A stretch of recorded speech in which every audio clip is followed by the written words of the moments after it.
News First, Newsline Prime with Faraz Shaukatali. Hello, very good evening and welcome to Newsline Prime. Live as always from the News First studios in Dawson Street in Colombo.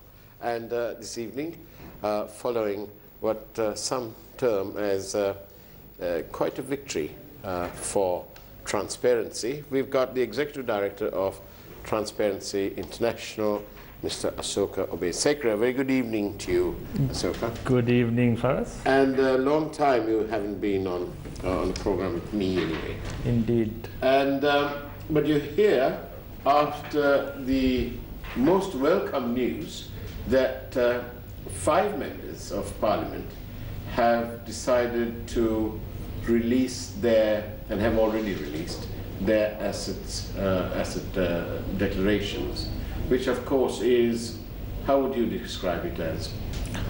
I mean, I think it is a historic move in one sense, but it's also a first step. Mm-hmm. So for many years, Transparency International Sri Lanka has long called for asset disclosures to be in the public domain. Mm. When we look at many other democracies, even within South Asia, the idea of an asset declaration being something that the public can scrutinize, that's commonplace. In Sri Lanka, however, we've had an asset declaration system since 1975, but shrouded in secrecy with no public access to enable the public to disseminate asset disclosures, for the media to discuss them. So the fact that we have 5 members of Parliament, cross-party, not from one faction, the fact that they have all come together and said it is in the public interest for this information to be out there, and encouraging others to do so as well, I think is a positive step, and we can only hope for more and more people to willingly come forward and release their asset disclosures. I'm a little bit miffed actually by the fact that although the European Union looked at all sorts of things when it came to the GSP Plus, for example, and to restore the GSP Plus, they had a long list of things that they wanted done in the run-up before they did. Nowhere, unless I didn't notice it, did they insist on this aspect of good governance. It's basic. It's not only is it good governance, but it's basic governance to have our parliamentarians, and especially because we have all these local councils, provincial councils, and all that, that they should have. It's something that would have gone down well with the people, because usually, you know, when they make these things, it's deemed as being meddling with our sovereignty. But why do you think did they miss this out, or was there other connotations? I mean, I guess this is a very sort of domestic focused thing, and the fact that there has been a right for any person to request an asset disclosure of their member of parliament, for instance. Yes, but Asoka, as you know, and I think you alluded to this, is that whilst you and I anyone can go to Parliament and get the asset declaration of, say, their MP, they can't get the ministers because you have to then go off to the Presidential Secretariat, apparently. But even if you do get the ones of your Member of Parliament, then I can't discuss it with you, and you can't discuss it with me, unless you get it through the right to information. So, like you say, since 1975 it's been there, but it's really of little use, especially when, as a journalist, I wouldn't be able to discuss it. So it is sort of impinged on my role as a journalist. If I want to write about that, and as long as I'm not malicious and if it has some sense, then I ought to be able to write and let my editor make a decision on that. And this has frustrated that. It's a bit like in Thailand, you know, recently when one of the members of the royal family wanted to put her name down as a prime ministerial candidate. The palace came down and said, no, you can't do that because the royal family is above politics. So in that way, we've had these people who, on the one hand, say, yeah, you can have it, but then you say, oh, well, you can't talk about it.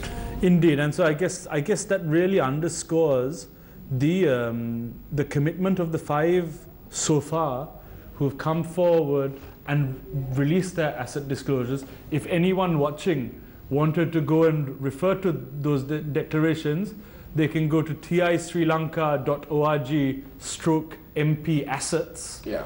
And they can read the asset declarations of those 5 members of parliament. I actually went into the TISO website. Yeah. I didn't know the rest of it, but it's very easy. It's there. All you do is click a couple of clicks, and you're there. Yeah, and so I think what's important is that it's many members of parliament are in compliance with the law, which is that they have to file asset declarations. I, using this old Declaration of Assets and Liabilities law, have more than half of the entire Parliament's asset declarations, which I cannot share with people because of this secrecy provisions. But and it's for that. the Prime Minister's one as well. So, using the right to information, I have requested for the Prime Minister's asset declaration, and the Right to Information Commission gave an order in favor of Transparency International Sri Lanka receiving that information. And obviously our commitment is to ensure that the public has that information no sooner it is released. So that order has been made instructing the Presidential Secretariat to release that information. Right, but you've run into some problem there. Well, the Presidential Secretariat has not released the Prime Minister's asset disclosure. What do you, have you told the President this? I mean, at the very same time that the President was speaking about his concerns about the Prime Minister in late 2018, there was an order that came out to release the Prime Minister's asset disclosure.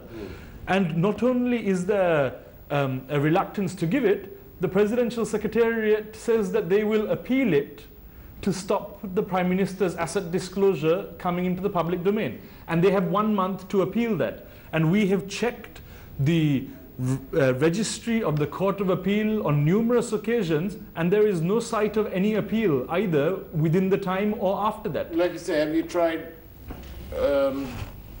contacting the President directly?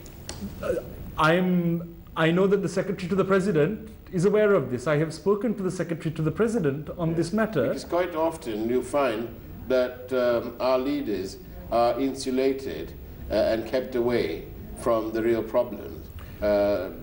President Rajapaksa was a bit like that. There appeared to have been a wall, a defense around him, like a moat, if you like, and only the favored few could get closer.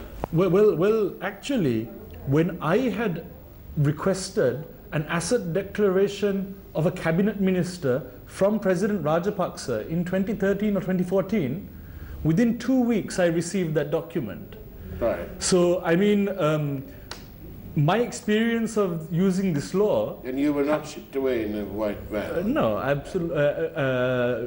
No. I'm here today with you. All your bits and pieces.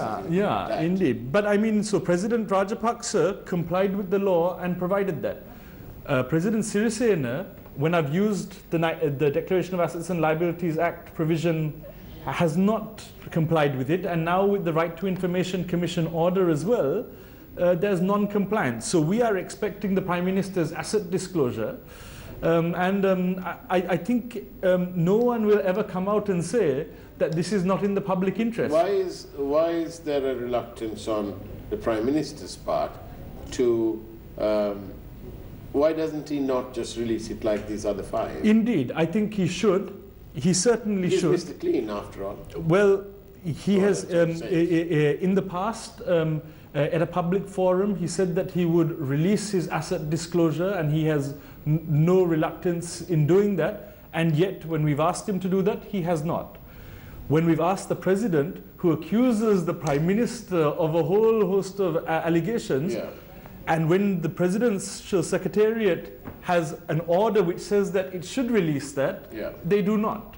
So on one side, I think one of the challenges that we faced is that when the President accuses the Prime Minister of certain practices, but then wants to protect the Prime Minister's asset disclosure from being released. Then the people, it's a bit like one flew over the cuckoo's nest. There's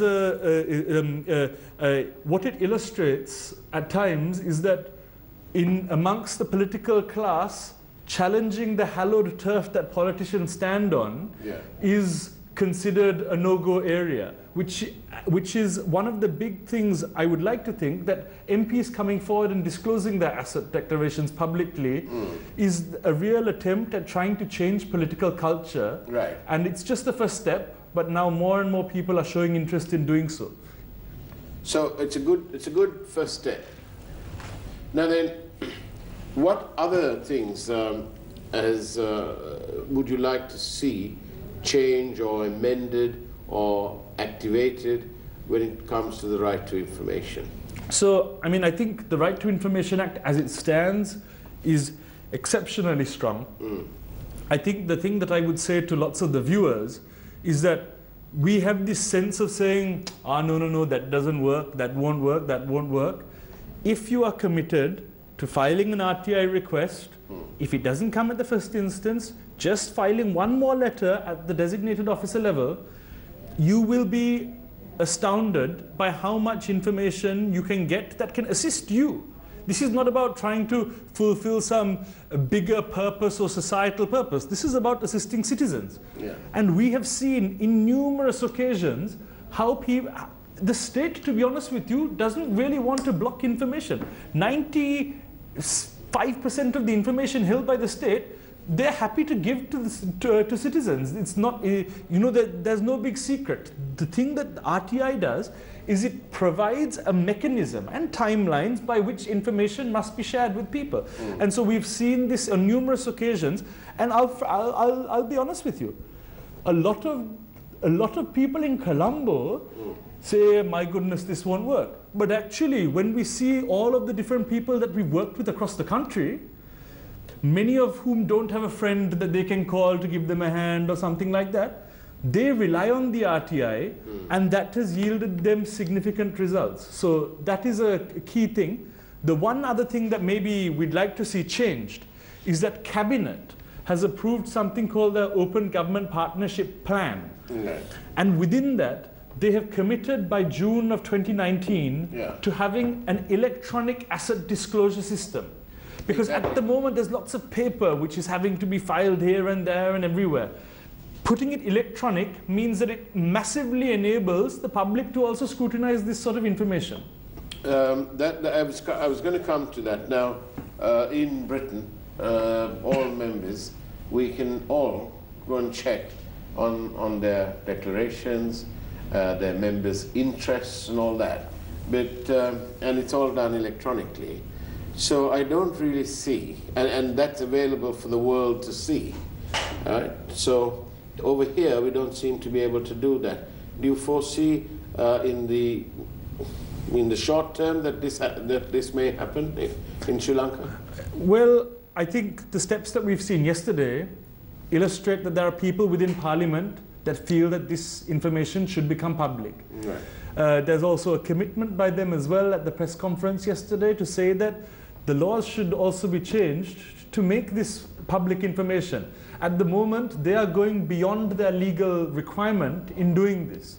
So, I mean, I think it's clear that the public definitely want to see this, and hopefully the momentum will build towards this, towards our system being a system which allows for public dissemination of this information. How long do you think, in terms of time, do you think that it will take for Sri Lanka's legislators to start practicing all this in real terms? Well, I mean, they've already started now.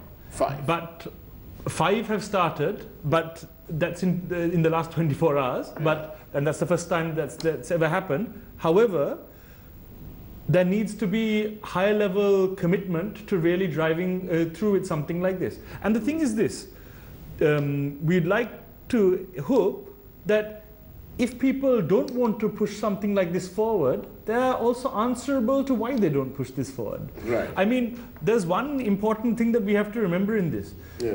Let's face it, in Sri Lanka, when we look at Indian democracy and Pakistani democracy and things like that, there is something, and I'm not saying this is right or wrong, but we feel that we have better literacy, better provision of healthcare, education, all these sorts of things. Yeah. But why is it that on issues like this, we are right at the back of the queue? Yeah. Why are we behind everyone else in South Asia? We don't even need to look to the West. Let's look at our region. Why are we behind the curve?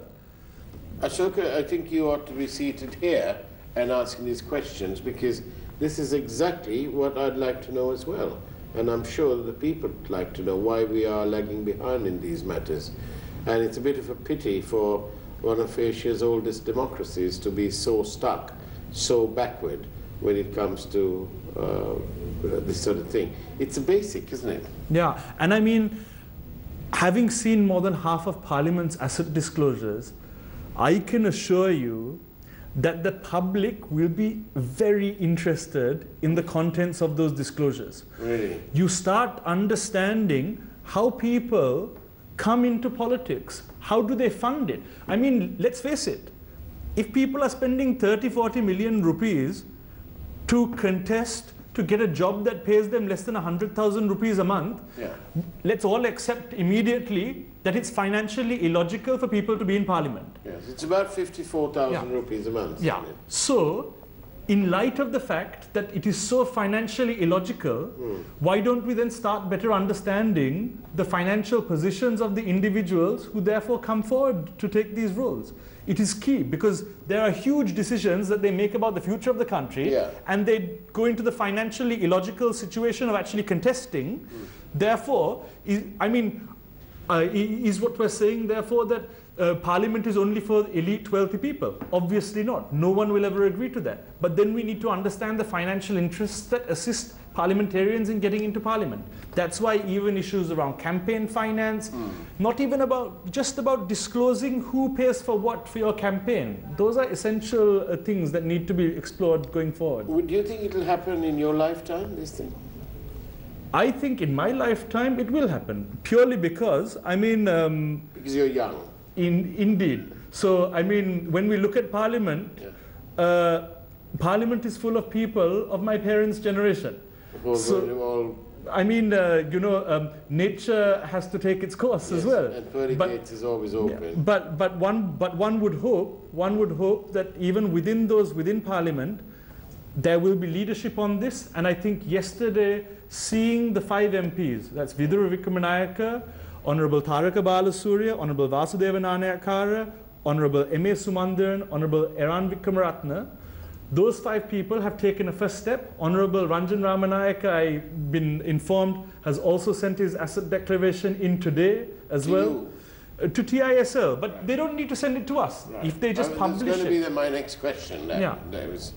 On that note, let's go for a short break, and when we come back, we'll ask Transparency International why these members of Parliament are giving them their asset declarations. Let's find out why. Don't go away. This is Newsline Prime. News First, Newsline Prime with Faraz Shaukat Ali. And welcome back to Newsline Prime. I was going to play you a little clip of a question that arose yesterday, but for some reason or other we can't. But I'll ask you, Asoka. Yesterday on Newsline Prime, our guest was Mr. Chandimavira Kudi. And in the course of our conversation, he said, why should we give our declarations to Transparency International, an NGO? Now, I know what you're doing, unlike some, but you know, your organization is doing some good work, and we're very glad and grateful and so on about that. But what about this question? Why give it to Transparency International? Why not anyone else? I 100% agree with that. Do not give it to Transparency International. Just put it on your social media account and let anyone else see it. We were just sort of encouraging members of Parliament who had connected with us on this issue. But please, by all means, completely avoid TISL and just put it and make it public, because this is ultimately about getting this information in the hands of the public. The fact that if we are involved or not, it has absolutely no bearing on it whatsoever. And did these people just come to you, or have you been engaging with them and then they came to you? So what we had done was we had put advertisements and things in the Lanka amongst other places, and many of them had contacted us about this. Others had expressed interest in this some time back, and so we just connected with people who contacted us. Honorable Vasudeva Nanayakkara didn't even contact us. He just put his asset declaration in the post and posted it to us. Oh, I see. You know, just based on what he had seen in the paper and the work that we're doing. So, I mean, but this is not in any way about us. Yeah. This is just about ensuring that this information gets into the hands of the public, and whichever route that takes, it is perfectly fine as long as this information gets into the hands of the public. And I will really reinforce this point, that we talk about fighting corruption and everything else. The key element in fighting corruption is having information in the hands of the public. Because that is the one thing that empowers the public to actually scrutinize and hold people to account. Information is king. Information is king, and information in the public domain. Right. So once again, the 5 people yesterday have taken a great step forward, but it's important that others also feel that, that they should also do the same. But surely you'd think that if this was so important, that it's something that our parliamentarians, our legislators would have picked up long time ago. And in the instance of the Prime Minister's asset declaration, which seems to be stuck for whatever reason at the Presidential Secretariat, then don't you think that it would work more in the Prime Minister's favour if he was to actually release his asset declarations to the public? Indeed, and I think it's important at a time when there's also, let's face it, a lack of confidence in public life. It's important that people at the apex try and really support citizens' belief in public representatives again. So taking that step would be ideal, but both the President and the Prime Minister, the President should, His Excellency the President should comply with the RTI Commission's order, and the Prime Minister know about this. Well, I mean... because if you remember, when it came to the Bonds report, his secretary, the Presidential Secretary, sent it off to the National Archives. Yeah, you know, you know, the thing is that in our entire political history, mistakes which are made by politicians are always blamed on their Goliaths. Right? When this one hasn't, he didn't do it, no, I must look into that, I must look. You know, people have to start taking responsibility for their own actions, you know. Then someone within their office should come out and take responsibility for it, and then compliance should happen. This has been in the mainstream media around this RTI Commission decision. So for someone not to know about it, they must be living in a complete vacuum, a vacuum to the media as well. What earthly reason would there be for not releasing his asset declaration? Are there political connotations? Well, maybe it is also connected to the fact that, I mean, you know, we do not want to jeopardize politicians in general and make them accountable. And so, I mean, if you're then not going to support accountability, and let's face it, this is also a government which has brought the right to information. So that's very, I mean, under the watch of the President and the Prime Minister, the Right to Information Act has passed. So that's very encouraging. But then not getting this key information into the hands of citizens is a significant concern. It's a significant failure. Yeah, it is indeed. And I mean, all we're saying is that the order is there and it's not being complied with. And so the RTI Commission, amongst others, must really start insisting on the compliance with this order. But that is not to say that people should lose faith in right to information. RTI has massively changed the way citizens are getting information. We've helped people on their land permits, getting compensation that they've been due. All that information just rolls through fantastically well. This is sort of an apex political issue which has caused this challenge. So the public should not lose faith in RTI. Yeah. But His Excellency the President and the Honourable Prime Minister must ensure that they also respect the decisions of things like the RTI Commission and ensure that this information, which everyone agrees is in the public interest, no one has come out and said it isn't, is in the public domain. Well, I'm glad that you are taking such a strong stance, but I want to ask you, you know, when we look at our politics, this is the last question, when we look at the way that politics is treating us, the people, and when we look at the inaction is endemic.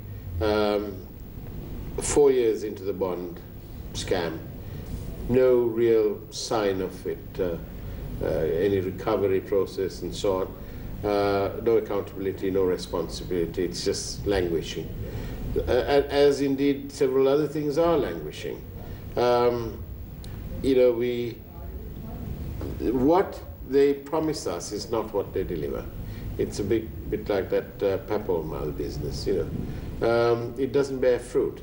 So how, I'm not going to ask you how frustrated you are, but how hopeful do you remain that we will actually be able to force our legislators, starting in Parliament and working our way downwards through the provinces and the districts and so on, and get them to publish their asset declarations?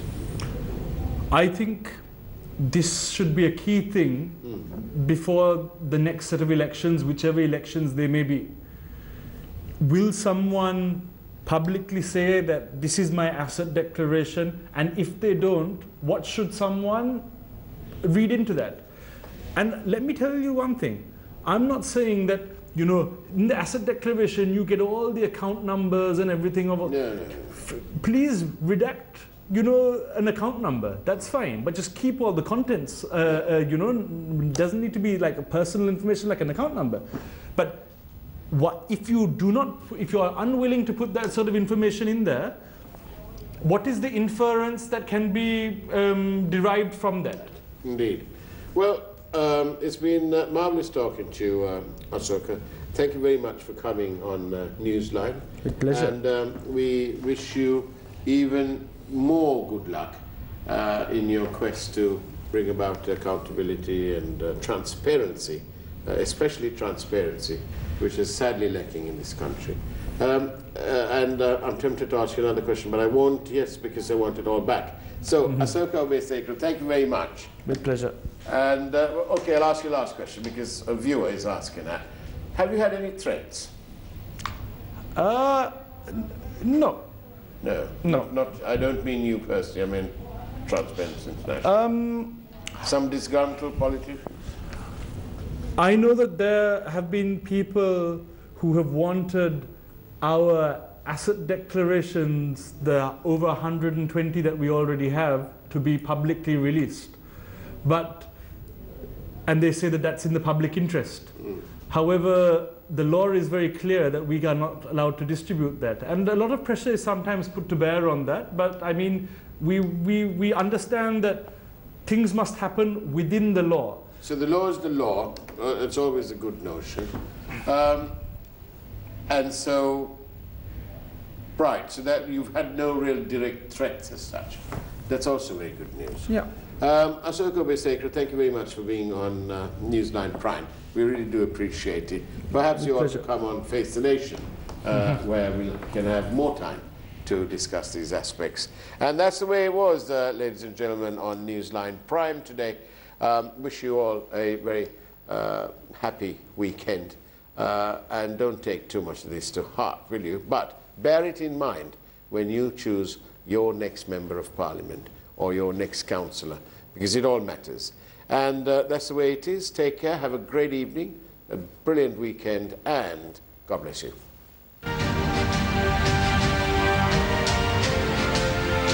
News First, Newsline Prime with Faraz Shaukat Ali.